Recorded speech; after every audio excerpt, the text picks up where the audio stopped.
मायाको स्वरूप कस्तो हुन्छ त जान्नका लागि सनातन धर्म प्रवचन श्रृङ्खला भाग 75 हेर्नुहोस्। राधे राधे। सनातन धर्म प्रवचन श्रृङ्खलाको क्रममा अहिलेसम्म हामीले यही बुझ्यौं कि हामी सबै आनन्द चाहन्छौं, सुख चाहन्छौं र त्यही सुख प्राप्तिकै निम्ति निरन्तर प्रयत्नशील छौं। जे जति कर्महरू हामी सबै गर्दछौं ती सबै केवल आनन्द प्राप्तिकै उद्देश्यले गर्दछौं। कस्तो आनन्द चाहन्छौं हामी? अनन्त मात्राको, प्रतिक्षण बढ्दै जाने र सधैँ रहिरहने आनन्द चाहन्छौं। संसारमा जति पनि सुखको अनुभूति आजसम्म हामीलाई मिल्यो ती सबै यसको विपरीत स्वभावका छन्। सीमित, घट्दै जाने र समाप्त हुने यस्तो सुखको अनुभव गर्यो। त्यस्तो सुख अर्थात् अनन्त सुख कहाँ छ, कसरी प्राप्त गर्न सकिन्छ, यसको बारेमा चर्चा गरियो र वेद शास्त्रद्वारा यही बुझ्यौं कि त्यो अनन्त आनन्द भगवान नै हुनुहुन्छ। त्यसैले भगवानलाई प्राप्त गरेर नै हामी सुखी हुन सक्छौं, आनन्दले युक्त हुन सक्छौं। भगवानलाई प्राप्त गर्नु छ। कसरी प्राप्त गर्न सकिन्छ भगवानलाई? जानेर, जान्न साथ भगवान मिल्नुहुन्छ र यही एउटा उपाय छ। अरु कुनै उपाय छैन भगवानलाई प्राप्त गर्नको निम्ति। जान्नु छ। तर भगवान हाम्रो इन्द्रिय मन बुद्धि भन्दा पर हुनुहुन्छ। हामीसँग जुन साधन हुन् जान्नको निम्ति इन्द्रिय मन बुद्धि ती माइक छन्, भगवान दिव्य हुनुहुन्छ।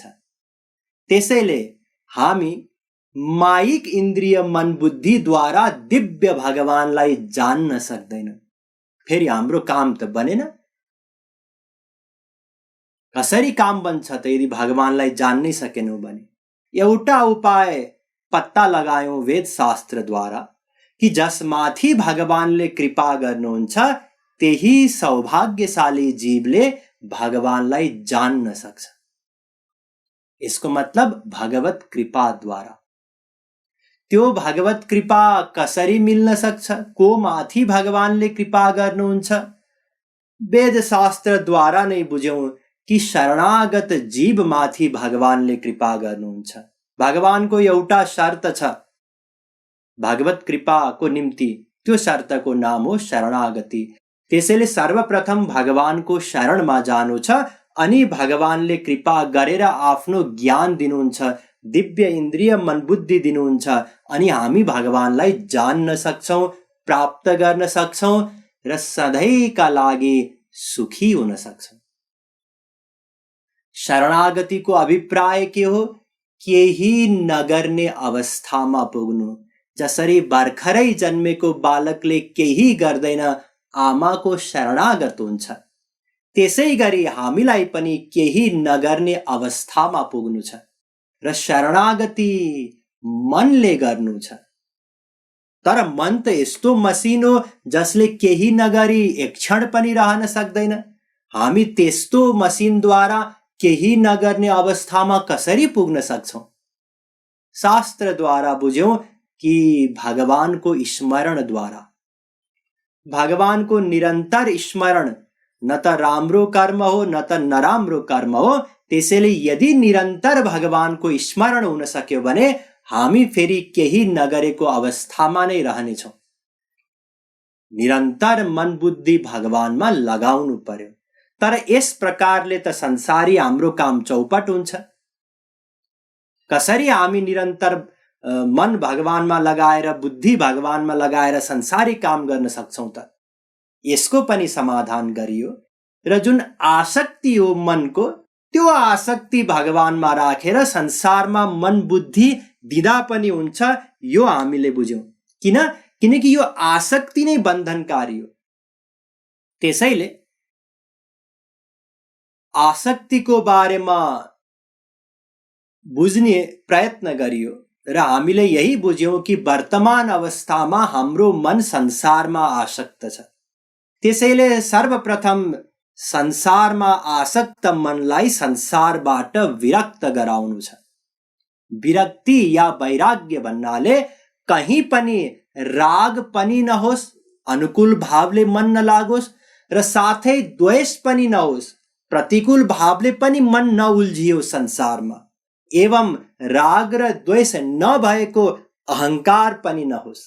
यो अवस्थाको नाम हो वैराग्य। न त राग हुनु, न त द्वेष हुनु, न त राग अथवा द्वेष नभएको अभिमान नै हुनु। र यो वैराग्य प्राप्तिको निम्ति संसारको स्वरूपको बारेमा राम्रोसँग जान्नु पर्छ, यो शास्त्र वेदले बताए। त्यसैले हामीले संसारको स्वरूपको बारेमा जान्ने प्रयत्न गर्यौं र केही दिनदेखि हामी संसारको स्वरूपको बारेमा चर्चा गर्दै आइरहेका छौं। र त्यस क्रममा यो बुझ्यौं कि जुन नित्य परिवर्तनशील छ, गतिशील छ, त्यसैको नाम संसार हो। र यो संसार दुई प्रकारको छ, एउटा त भित्री संसार, एउटा बाहिरी संसार। भित्री संसार भन्नाले हामी सबले एउटा मनले संसारको कल्पना गरेका हुन्छौं कि मेरो कुनै ठुलो भव्य घर होला, सुखी परिवार होला, या बच्चाहरू राम्रोसँग पढ्लान्, राम्रो अंक ल्याउलान्। एउटा हाम्रो मानस पटलमा हाम्रा इच्छाहरूको, वासनाहरूको, कल्पनाहरूको एउटा संसार हुन्छ, जसलाई भित्री संसार भनिन्छ। र अर्को बाहिरी संसार हुन्छ, यो भित्ता, यो घर, यो शहर, यो पृथ्वी, यो ब्रह्माण्ड। यो बाहिरी संसार सत्य हो, यथार्थमा छ, वास्तविकता हो। भित्री संसार असत्य हो, कल्पना हो, मिथ्या हो। र हामीलाई बाहिरी संसारबाट वैराग्य चाहिएको छैन, किनकि यो बाहिरी संसार आवश्यक छ शरीरको निम्ति। हामीलाई जुन वैराग्य चाहिएको, जुन संसारबाट मनलाई विरक्त गराउनु पर्छ भनिएको थियो, त्यो भित्री संसारबाट वैराग्य गराउनु हो। यदि भित्री संसारबाट विरक्ति भयो भने बाहिरी संसार जतिसुकै प्राप्त कसैलाई भएको छ भने पनि उसको त्यसमा आसक्ति रहँदैन, बन्धन रहँदैन। तर यदि भित्री संसार खूब छ अनि बाहिरी संसारको अभाव भयो या कसैले छोडेर जंगलतिर गयो भने पनि उसको काम बन्दैन, किनकि मुख्य बन्धनकारी, मुख्य शत्रु हाम्रो भित्री संसार हो। त्यसैले भित्री संसारबाट वैराग्य प्राप्त गर्नु छ। र अर्को कुरा पनि बुझ्यौं हामीले कि बाहिरी संसार उपलब्ध हुनासाथ कामको, क्रोधको, लोभको विषय यदि प्रत्यक्ष भयो बाहिरी भने भित्री संसार बढेर आउँछ, बलवान हुन्छ भित्री संसार। त्यसैले यथासम्भव बाहिरी संसारको पनि कम उपभोग, उपयोग या कम ग्रहण गर्नु छ, यो हामीले बुझ्यौं। अब यहाँ दुईटा संसार आयो, भित्री संसार र बाहिरी संसार। अब यी दुवै संसारका जननी कारण भगवानको माया शक्ति हो। त्यसैले भित्री संसार र बाहिरी संसारलाई बुझ्नको निम्ति मायाको बारेमा बुझ्न जरुरी छ, किनकि यदि कारणलाई बुझ्यौं भने कार्य बुझिन्छ। यो जुन दुई प्रकारका संसार हुन्, भित्री संसार र बाहिरी संसार, यिनीहरूको जननी माया भएको कारणले गर्दा अब हामी मायाको बारेमा जान्ने, बुझ्ने प्रयत्न गर्नेछौं। हेर्नुस्, यो मायाको बारेमा वेद शास्त्रमा यही बताइएको छ कि माया भगवानको शक्ति हो। आउनुहोस् पहिले वेदद्वारा बुझौं। वेद भन्दछ, अजामेकां लोहित शुक्ल कृष्णां बभि प्रजा सृजमानां स्वरूपाः अजो हेको जुषमाणोनुशेते जहात्यनां भुक्त भोगा मजोन्यः। श्वेताश्वतरोपनिषद 4:5।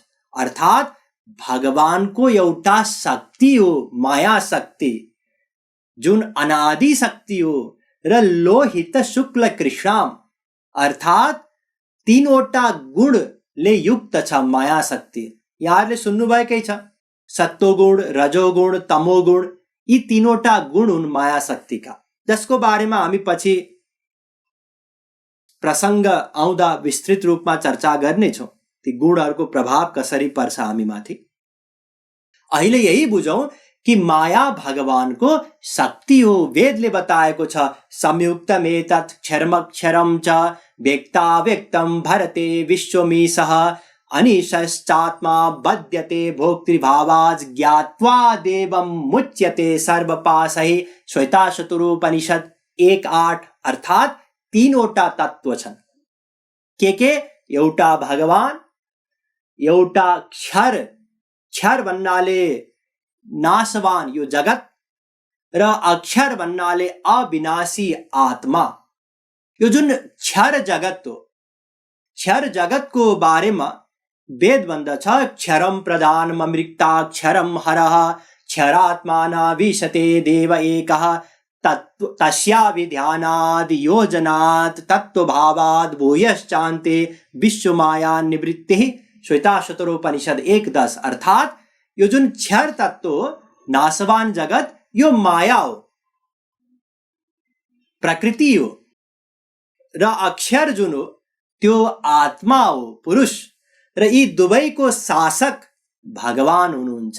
त्यसैले तीनवटा तत्व नै छन्। ज्ञाज्ञौ द्वावजा विशनिशावजा हेका भोक्तृभोग्यार्थयुक्ता अनन्तश्चात्मा विश्वरूपो ह्यकर्ता त्रयं यदा विन्दते ब्रह्ममेतत्। श्वेताशतरोपनिषद 1:9 अर्थात तीन तत्व छन्, ब्रह्म, जीव र माया, र यी तीनै अनादि तत्व हुन्, एक दिन सुरु भएका होइनन्। र जुन माया शक्ति हो, माया शक्ति द्वारा नै भगवानले यो सृष्टि गर्नुहुन्छ। वेद भन्दछ, अस्मान् मायी सृजते विश्वमेतत् तस्मिंश्चान्यो मायया सन्निरुद्ध। श्वेताशतरोपनिषद 4:9 भगवानले यही जुन माया शक्ति हो, जुन अनादि बताइयो, यही माया शक्ति द्वारा नै सम्पूर्ण जगतको सृष्टि गर्नुहुन्छ। जसरी एउटा कुमालेले घैटो बनाउँछ, केले बनाउँछ? माटोले बनाउँछ। त्यसै गरी भगवानले पनि यो सृष्टि गर्नुहुन्छ। केले गर्नुहुन्छ? माया शक्तिले गर्नुहुन्छ। र वेदले नै बताएको छ, माया शक्ति के हो त? जड प्रकृति हो। मायां तु प्रकृतिं विद्यान् मायिनं तु महेश्वरं तस्यावैव भूतैस्तु व्याप्तं सर्वमिदं जगत्। श्वेताशतरोपनिषद 4:10 माया भन्नाले जड प्रकृति, र माया भगवानको शक्ति हो। यहाँहरूले सुन्नुभएकै छ, भगवानका अनन्त शक्तिहरू हुन्छन्, छन्। हामीले भगवानको परिभाषाको क्रममा बताएका थियौं नि धेरै पहिले। परास्य शक्तिर्विविधैव श्रूयते स्वाभाविकी ज्ञान बल क्रिया च। श्वेताशतरोपनिषद 6:8 भगवानका असंख्य शक्तिहरू हुन्छन्। ती असंख्य शक्तिहरू मध्ये माया एउटा शक्ति हो, कुनै कल्पना या भ्रम होइन। माया स्पष्ट वेदले बताएको छ, माया वा एषा नारसिंही सर्वमिदं सृजति सर्वमिदं रक्षति सर्वमिदं संहरति। नृसिंह पूर्व तापिन्य उपनिषद 3:1 अर्थात भगवानले माया शक्ति द्वारा नै सम्पूर्ण विश्वको सृष्टि गर्नुहुन्छ, स्थिति गर्नुहुन्छ, प्रलय गर्नुहुन्छ। यो भगवानको शक्ति हो। तस्मान् माया मितां शक्तिं विद्यात्, यही मन्त्रमा बताइयो। भगवानको शक्ति हो माया शक्ति, कुनै भ्रम या कल्पना इत्यादि होइन। त्यसैले वेदद्वारा हामीले निश्चय गर्यो कि माया भगवानको शक्ति हो, जड हो, तर भगवानको शक्ति हो। र आउनुहोस् भागवत द्वारा बुझौं। भागवतमा वेद व्यासजी भन्नुहुन्छ, यत्र येन यतो यस्य यस्मै यद् यद् यथा यदा स्यादिदं भगवान साक्षात् प्रधान पुरुषेश्वरः। भागवत 10:85-4। यहाँ स्पष्ट शब्द आए प्रधान र पुरुष। प्रधान भन्नाले माया, पुरुष भन्नाले जीवात्मा र भगवान यी दुवैको शासक हुनुहुन्छ, नियामक हुनुहुन्छ। त्यसैले भागवतमा पनि यही बताइयो कि माया भगवानको शक्ति हो। सेयम भगवतो माया यन्न येन विरुध्यते ईश्वरस्य विमुक्तस्य कार्पण्ययुत बन्धनम। भागवत 3:7-9। अर्थात माया भगवानको शक्ति हो। र साथमा यहाँ अर्को कुरा पनि इम्पोर्टेन्ट बताइयो। त्यो के हो भने जीवात्मा मायाको बन्धनमा छ। तीनवटा शक्ति, भगवान, माया र जीवात्मा। यसमा भगवान शासक हुनुहुन्छ माया र जीवात्मा दुवैको, र जीवात्मा मायाको बन्धनमा छ। हामी सबै मायाको बन्धनमा छौं। त्यसैले माया शक्ति कुनै काल्पनिक शक्ति होइन, यथार्थ शक्ति हो, कुनै इल्युजन होइन। भ्रम, इल्युजनको अर्थ हो भ्रम, भ्रम होइन। दृष्टा किं नो दृग्भिरसद् ग्रहस्त्वं प्रत्यग्द्रष्टा दृश्यते न विश्वं। माया हेसा भवदीया हि भूमन् यस्त्वं षष्ठ पंचभिर्भासि भूतैः। भागवत 4:7-37। यहाँ पनि यही बताइयो माया हेसा भव, अर्थात माया भगवानको शक्ति हो, कुनै कल्पना होइन, भ्रम होइन। नान्यत्र मद्भगवतः प्रधान पुरुषेश्वरात् आत्मनः सर्वभूतानां भयं तीव्र निवर्तते। भागवत को श्लोक हो यो 3:25-41। अर्थात भगवान जीवात्माहरूको पनि आत्मा हुनुहुन्छ, साथै आत्मा र मायाको स्वामी हुनुहुन्छ। त्यसैले जसरी जीव शक्ति सत्य हो, जीवात्मा सत्य हो, यथार्थमा छ, त्यसै गरी माया शक्ति पनि सत्य हो, यथार्थमा नै छ, कुनै कल्पना या भ्रम होइन। अतो भगवतो माया मायिनामपि मोहिनी यत् स्वयं चात्मवर्त्मात्मा न वेद किमुता परे। भागवत 3:6-39। अर्थात यो माया शक्ति यति बलशाली छ कि ठुला ठुला मै हुँ भन्नेहरू पनि यो मायाबाट मोहित हुन्छन्, मायाको बन्धनमा छन्। त्यसैले भागवतद्वारा हामी यही निश्चय गर्न सक्छौं कि माया भगवानको शक्ति हो र मायाद्वारा नै भगवानले सृष्टि गर्नुहुन्छ। सा वा एतस्य संद्रष्टुः शक्तिः सदसदात्मिका माया नाम महाभाग ययेदं निर्ममे विभु। भागवत 3:5-25। अब आउनुहोस् गीताबाट बुझौं। गीतामा पनि भगवानले यही बताउनु भएको छ कि माया शक्ति हो, मेरो शक्ति हो। दैवी हेसा गुणमयी मम माया दुरत्यया मामेव ये प्रपद्यन्ते मायामेतां तरन्ति ते। गीता 7:14। यहाँ भगवानले बताउनु भयो मम माया, अर्थात मेरो माया शक्ति हो, कुनै कल्पना या भ्रम होइन। मय्याध्यक्षेण प्रकृति सूयते सचराचरं हेतुनानेन कौन्तेय जगद्विपरिवर्तते। गीता 9:10।